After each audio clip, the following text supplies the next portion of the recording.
Brand new agent looking to lead generate. First of all, let's define what lead generation is. Lead generation is the process and behavior of asking people if they will allow you to represent them in the real estate transaction, or asking people, who do you know that will allow me to represent them in the real estate transaction?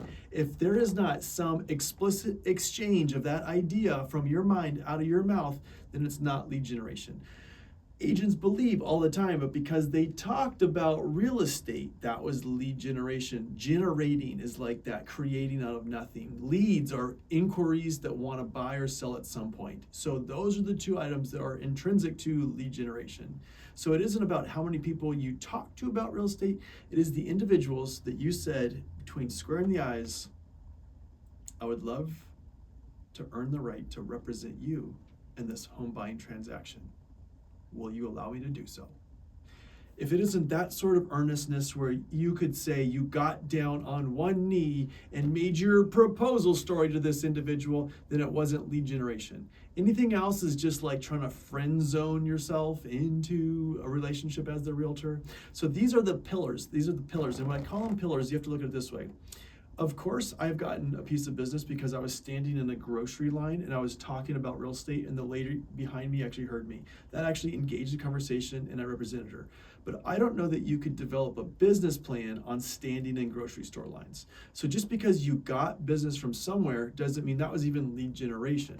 So lead generating, again, to be the active cultivating and growing of a lead, just like a farmer would a crop, is something that you do specifically, repetitively, and with a purpose.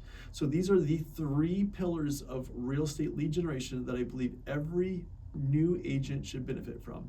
Of course, there is the networking groups. Of course, there is going after divorce attorneys, which is a very big source of, listen, people get divorced. If they can afford an attorney, they more than likely have an asset to distribute. So these are what you would call your channel accounts. Of course, if you're actually getting involved, invested in a senior citizen's home, there are so many different ways to develop channel accounts. I believe channel accounts should be developed, but that's not lead generation. That's not going to get you gratification in the next 90 days. So as a new agent, I want to talk about the actual lead generation behaviors that you could do to generate a piece of business within 90 days. And those are these three, or these two without any avail. It's open houses and it's door knocking. And before you go, oh my gosh, that's so 2000s, who even does that anymore? Let me tell you why that's really important to you and your business. So lead generating at open houses and door knocking is going to do two things. One, it's going to develop your real estate acumen at a really low cost per acquisition. This is what I mean. That it's free for you to knock on someone's door and try to talk to them about real estate. You can actually build a pretty thick tenacity pretty early on in that method. The last person that you want to learn how to sell real estate to is a warm referral from your uncle, right? That's a piece of business you can't fail. You're going to be off your guard. You're going to be nervous. You're going to be a little flustered. You're not going to know what to say. So you never take you never take a new firearm into battle. It's the same with the words that you say. So begin generating leads. Begin practicing building your book of business with haven't mets. Does this mean if you have a have met, someone who knows, likes, and trusts you, that wants to work with you earlier on, do you work with them? Of course. I mean, we're not going to turn away business, but we're going to talk about prospecting and growing it, even possibly before your own sphere of influence, which we're going to do simultaneously.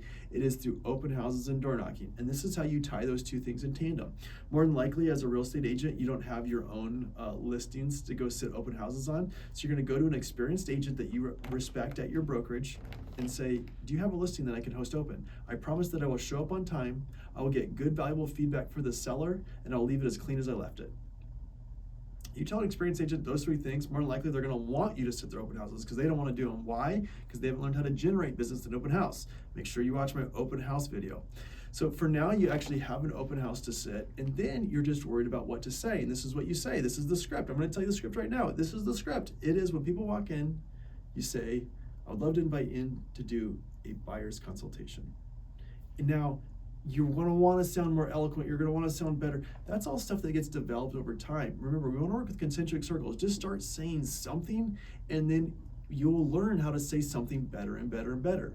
But it doesn't start with you memorizing an entire script. It starts with you just getting belly to belly with people and asking if you can have the right to be the real estate agent. They will say no. The majority of them say no. By the way, that's sales. You know, it's called a good sales career that if you speak to 100 people, 3 of them say yes. So 33 people are going to say no to you. If you want to know how long it's going to take to talk to 33 people at an open house, it might be over a month. That means you might do 4 to 6 open houses, 6 to 8 people coming through at a given event. It's going to take you 1 month of rejection to get to someone who says, sure, what you got for me, kid? And I hope that along the way, you've developed a better acumen. You've actually watched the open house class. You're going to develop a better skill cycle. But that is the quickest way for free to talk to people who are actually buyers and sellers, because that's who shows up to open houses. So there's no warmer constituency. It's absolutely free. And just with that little simple script, it begins to work. Now, how do you tie in door knocking to it? Well, if you're new to door knocking, I would tell you simply, the best thing you can do is 1 hour before the open house, you go knock on the doors of all the neighbors around and you say, hi, Mr. Seller or Mr. Homeowner. My name's Andy. I promised the seller I'd do everything I could to help him sell the house, and that means inviting the neighbors. So who do you know that you'd like to invite to the open house today? They're all going to say no because your scripts suck and you're still sounding a little weak. But then you say, would you like to stop by the open house? Everyone wants to see what the neighbor's home looks like. And then you go about your way. That is the quickest way to begin to learn the actual conversations they're going to have. And before you know it, one of them's going to say, what exactly are they selling for? I've always kind of thought about selling, and it just naturally opens the door up. Do I have a door knocking script? Yes. Is it dope? Absolutely. Should you watch my video? Of course. But for now, I need you to know lead generation is coming down to asking people belly to belly for business. There's no better way to do it than door knocking and open houses. Okay. Now, what are other options for it and things to stay away from? Not door knocking, not open houses, lead generating. Like, don't pay people money for them? Yeah, like, all right. Don't get sucked into the trap. Okay, real estate agents. Also, when you're talking about lead generation, I'm going to say anything that you can take from concept to execution in 1 week is what you should be spending your time on right now. You might have this great creative marketing idea that in 3 months, when it's like the April spring fling for your community, you're going to put together all these little gift baskets and pass. That is a lead generation tactic, but that's putting a lot of time, energy, and emphasis into something that's so far in the future, you don't even know if it's going to work. So you got to spend them on the things that you can take from concept to execution this week. Here's, for instance, like I should start farming a neighborhood. Yeah, farming a neighborhood does work, but you really can't go from concept to execution in 1 week to begin to see the possibility for return on business. In fact, that isn't even really lead generation. If you're spending to a mass farm, let's call it you're sending $1,000 a month to send to a farm of 800 people, the statistics say it's going to take almost 18 months for you to begin to see closed pieces of business from that specific activity. Now, you can do other things to accelerate it, right? Like you can begin to kind of own your neighborhood. You can go start doing so you can do some things to accelerate it. You can actually start doing like a food drive. So you begin to mail your community monthly. You're sending 1,000 homes, 1,000. You begin to knock on the doors. You're putting good food drives. You begin to sponsor the Little League team in the neighborhood. You begin to get more involved in the HOA. There's lots of things you can do to actually make the farming a little bit more of a higher target, high value return lead generation technique. But then now we're talking lots of work, lots of energy, lots of effort, lots of money in a long time.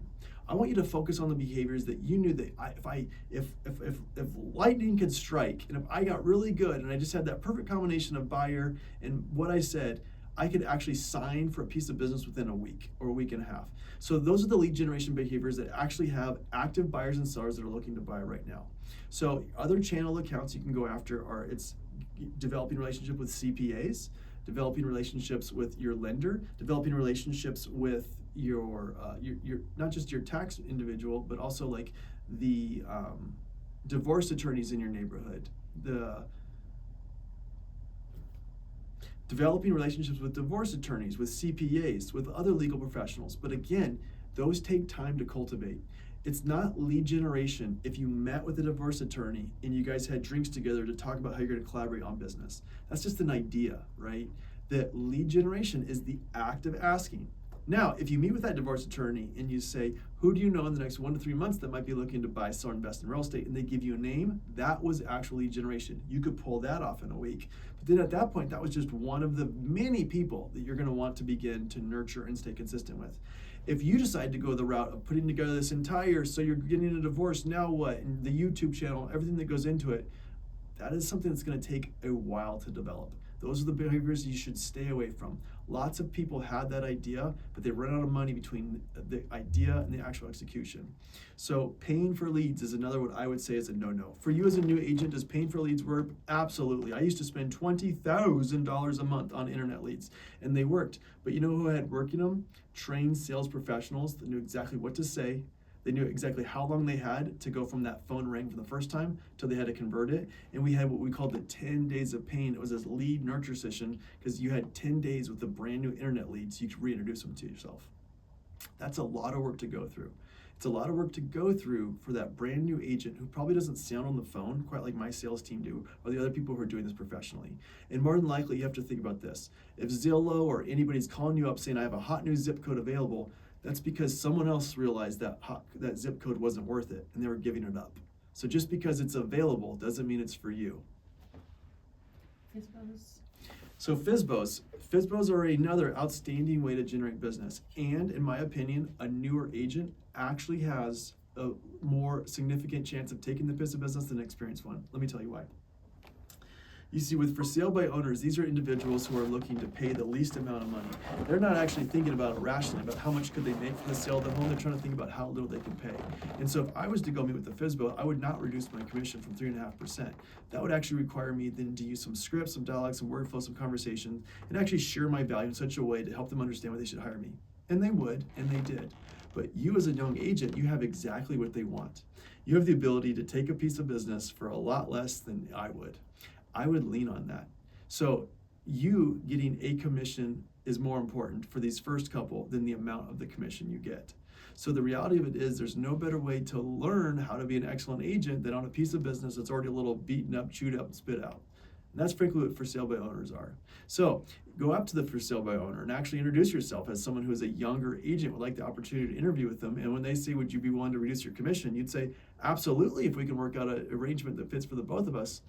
You actually have a highly likelihood of it. And what happens when you take a piece of business from a for sale by owner? Well, if you actually market it correctly, you follow the open house playbook, you begin to door knock, you actually begin to impress the community around you.